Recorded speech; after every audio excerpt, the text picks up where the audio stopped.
ঘোষণা হতে যাচ্ছে জুলাই গণঅভ্যুত্থানে ক্ষমতাচ্যুত প্রধানমন্ত্রী শেখ হাসিনার বিরুদ্ধে মানবতা বিরোধী অপরাধের মামলার রায়ের তারিখ। এ ঘোষণাকে কেন্দ্র করে ঢাকাসহ সারা দেশে বিরাজ করছে উত্তেজনা। ইতোমধ্যে বিভিন্ন স্থানে সহিংসতা, ককটেল বিস্ফোরণ ও গাড়িতে আগুন দেওয়ার মতো উদ্বেগজনক ঘটনা ঘটেছে।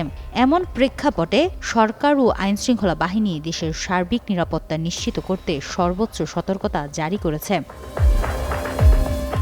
এসব ঘটনাকে কেন্দ্র করে সর্বশক্তি নিয়ে মাঠে নেমেছে আইনশৃঙ্খলা, র্যাব, পুলিশ, বিজিবি, সেনাবাহিনী, এনএসআই, ডিজিএফআই, বিশেষ শাখা ও অন্যান্য গোয়েন্দা ইউনিট মোতায়েন হয়েছে।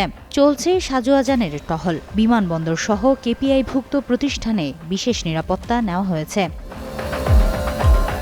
সারা দেশের পরিস্থিতি স্বাভাবিক রাখতে বুধবার পুলিশ সদর দপ্তরে বিশেষ সভা হয়। সভায় আইজিপি বাহারুল আলম জানান, একটি সমন্বিত নিরাপত্তা ছক অনুযায়ী তথ্য প্রযুক্তি ও সাইবার নিরাপত্তা জোরদার করা হয়েছে। টিম ভিত্তিক সতর্কতা ও হোটেল মোটেল অভিযান চলছে এবং মোতায়েনকৃত বাহিনীর সংখ্যা কেন্দ্রীয়ভাবে নেই। মেট্রোপলিটন, রেঞ্জ ও জেলা পুলিশ নিজস্ব পদ্ধতিতে পর্যাপ্ত ফোর্স মোতায়েন করেছে।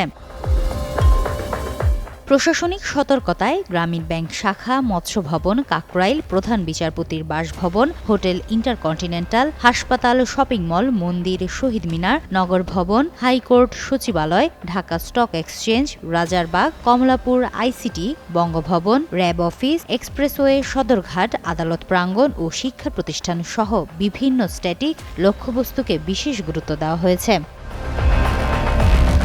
অন্যদিকে কার্যক্রম নিষিদ্ধ দল আওয়ামী লীগ সামাজিক যোগাযোগ মাধ্যমে ১৩ নভেম্বর লকডাউন কর্মসূচি দিয়েছে। অনাকাঙ্ক্ষিত ঘটনার পুরনো ভিডিও বা এআই ভিত্তিক ভুয়া ছবি অথবা ভিডিও ছড়িয়ে অপপ্রচার চালানোর আশঙ্কা থেকে নানা ধরনের সতর্কতা অবলম্বন করা হচ্ছে। নিরাপত্তা বাহিনীর পাশাপাশি গোয়েন্দা সংস্থাগুলোকেও কঠোর নজরদারির নির্দেশ দেওয়া হয়েছে, যাতে কোনো অরাজকতা বা অপতৎপরতা দেশের স্থিতিশীলতা নষ্ট করতে না পারে। হিমাতুল জান্নাত, যুগান্তর নিউজ।